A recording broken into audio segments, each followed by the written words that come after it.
at masipag magalang at tunay na disiplinado.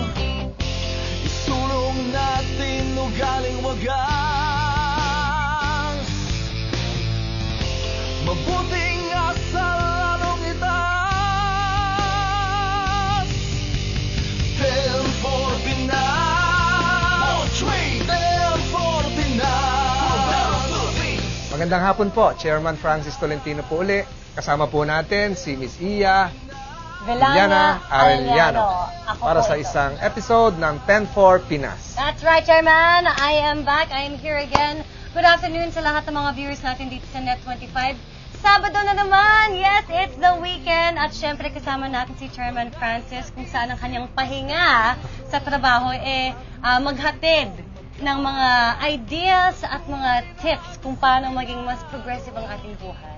Tama yan, Iya. At nabanggit mo ang progressive life. Naalala ko yung sinabi ni Sir Winston Churchill. Ano ba yon, Chairman? Sabi niya, healthy citizens are the greatest asset a country could have.